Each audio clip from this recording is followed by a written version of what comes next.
So hey guys, how's it going? My name is Rauwill and welcome to today's video. So guys, I gotta thank you guys. The last video that I made was super well received.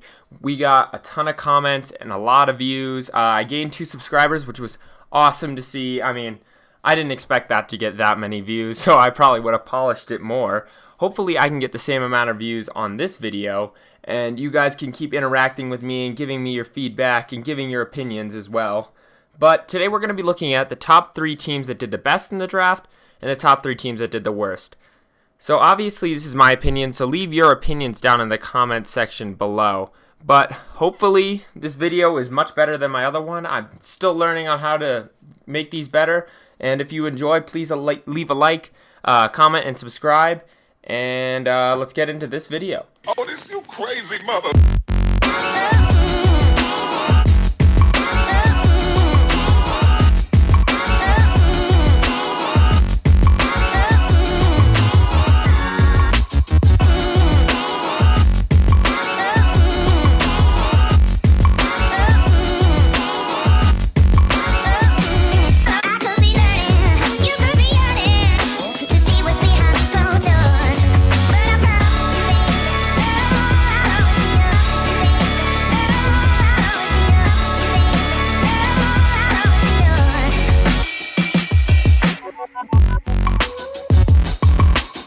So at the number 3 spot, we have the Charlotte Hornets.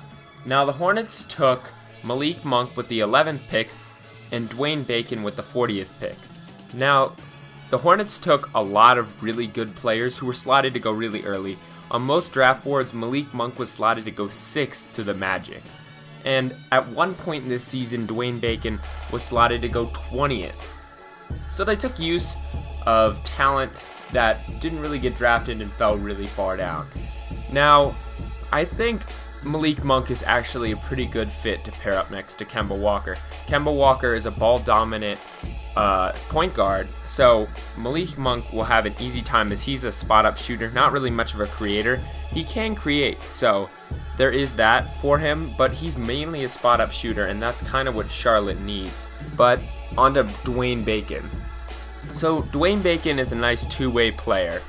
He seemingly is able to score at will, but he's an older player. Not really crazy old. He's a sophomore, but he's an older player. He's able to score on offense, like I said before. But the problem with Dwayne Bacon is sometimes it feels like his head's not in the game. He often talks to refs and to opposing players too much, and that's probably his biggest weakness.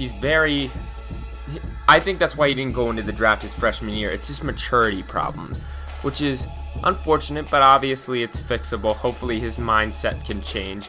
He's extremely gifted, so I feel like he could definitely be a nice role player for the Hornets. I couldn't really see him being much more than a role player. Maybe, but the Hornets definitely got 2 nice picks in Malik Monk, who could be a star, and Dwayne Bacon, who would probably be a nice role player. And at the number 2 spot, we have the Kings. Now, if you're a Kings fan, don't take offense to this, but the Kings are not historically good at drafting. They usually draft big men, and it was weird because they had DeMarcus Cousins. I mean, your big man spot is already filled out. They have been horrible at drafting, but this year, I think they actually got it right. So, they drafted De'Aaron Fox with their lottery pick. Now, Fox is going to be a great player in the league, in my opinion, if he can learn to shoot. That's really the only thing and the only question mark with him. But that's going to be a nice pair-up with Buddy Hield, who's really good at shooting. So, they don't really have a lack of shooting on their roster. I could see Willie Cauley-Stein, who plays above the rim, and De'Aaron Fox running that pick and roll, because De'Aaron Fox is the quickest player in the draft, and he will be able to get to the rim pretty easily. Obviously, his body still has some question marks, but I think his passing and his just elite level quickness will help him.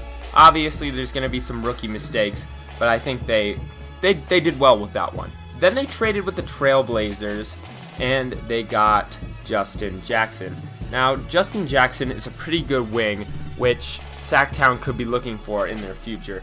He can either play the shooting guard or the small forward position, if I'm not mistaken. But the problem with Justin Jackson is that he's not terribly athletic, but he does have quite a bit of skill. I could see him kind of being a good role player for their team. I can't really see him being much more, but that's kind of what they drafted him with the 15 overall pick, is a role player.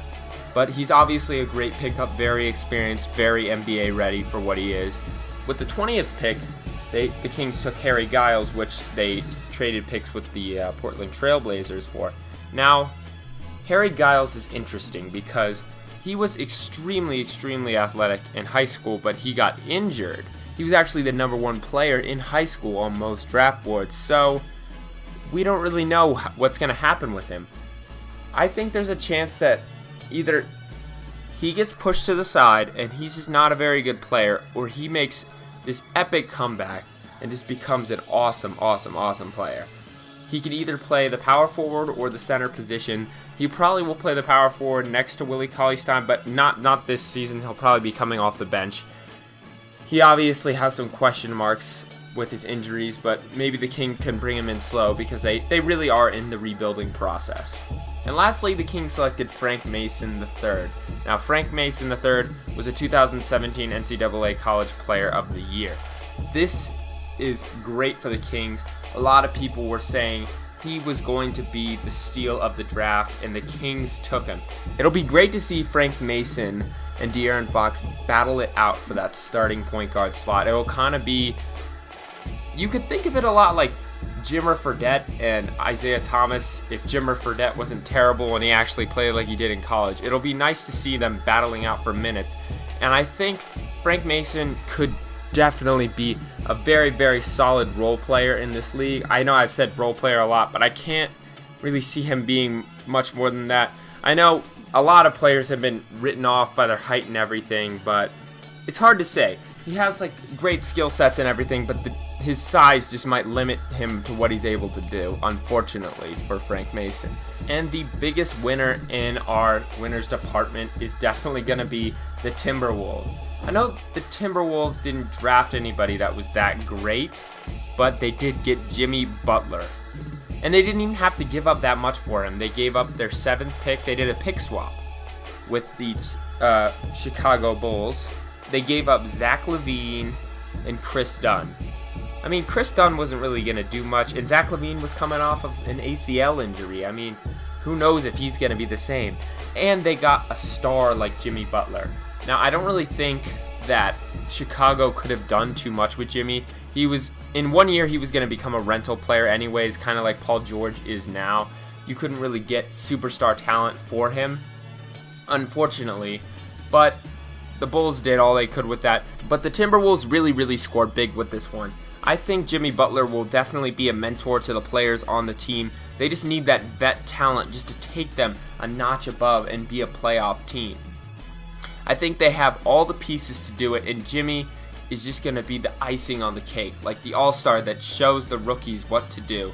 This is probably the team that'll change the most in the win columns this year, and hopefully they'll make the playoffs and really start to live up to their hype, because I'm starting to really like this new NBA, watching all like these new teams rise up. The first young team to rise up has really been the Bucks, and it's time for the Wolves to make that step.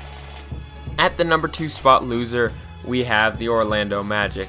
Now, the Magic have sort of been a franchise without a direction, and hopefully I'm wrong about this, but you know, Jonathan Isaac plays the same position as Aaron Gordon, who is their most promising prospect. Like, what are you doing? Like, you guys I know you guys were trying to get young and everything. I don't really know what the Magic are doing. Jonathan Isaac, don't get me wrong, is a great player. He just plays the same position as your best player. I would have tried for like a small forward. I don't want to see Aaron Gordon move up to the small forward position again. He's not a natural small forward, and it's not pretty because he's taking too many threes. He is a super athletic 4 who just plays near the rim and just dunks on people. And hopefully Jonathan Isaac can play the 3 or something. I don't know what they're really doing with this one. I don't think Jonathan Isaac is a bad player, like I said before. I just don't think he fits the team. And that's really why I gotta give the Orlando Magic the L here, just because they drafted a guy who plays the best position of their player. This is like kind of King syndrome here. And the worst team, the team that got it the worst during this draft, was the Chicago Bulls. No really explanation needed here. Everybody kind of thinks the same way that I do, even though people try to spin it a certain way. Chicago did the best of what they could with a bad situation. I mean, Garpax should have gotten rid of Jimmy Butler a while ago. Maybe they were shopping for trades. I really couldn't tell you. I'm not really a Chicago fan.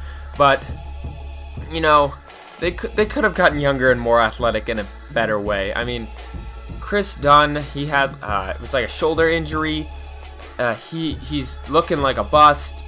Zach LaVine, who is a hyper-athletic player, tore his ACL, which is the main part of his game, is just being athletic, and this ACL injury might slow him down a little bit.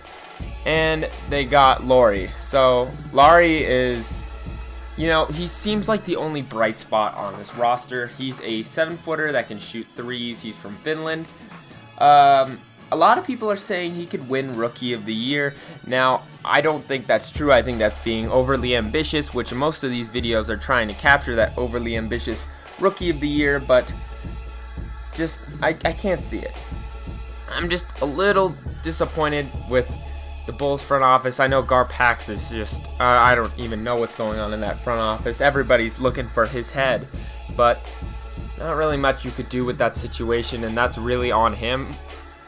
More so, you know, superstars are starting to lose their value, like Paul George. It almost feels like a rental. You can't really get as much out of a superstar as you want nowadays. But, yeah, that's why the Chicago Bulls lost this trade, because they traded for 2 injured players, one that has proven himself as a scorer, but he's injured, and the other one who hasn't proven himself at all, and a big what-if in Lauri Markkanen. So that's going to be the video. Hope you guys enjoyed. Please leave your comments and opinions. I know this one's going to be pretty controversial, especially some people who might think, you know, Jonathan Isaac is a good fit for the Orlando Magic, or the Chicago Bulls did the best of a situation. But there's one thing I wanted to elaborate on before you guys leave. Is I didn't put any like really big top prospects like the Philadelphia 76ers and like the Los Angeles Lakers, just because they really did well with like their first picks, but I didn't really see much in their second round picks, so I wasn't so sure about that. And even though they might do better overall, I just think that I had to look at not only the first overall picks or like their lottery picks, but I had to look outside of that. So that's what I did. I know this one might get a little bit of hate. I encourage you to leave your comments about who did the best and who did the worst and why you think so. I will reply obviously to those and give you my opinion back on them. Yeah, I guess that's gonna be it. Thank you so much for hanging out with me and listening to me talk about NBA basketball. I'm Process Rauwill, and have a nice day, guys.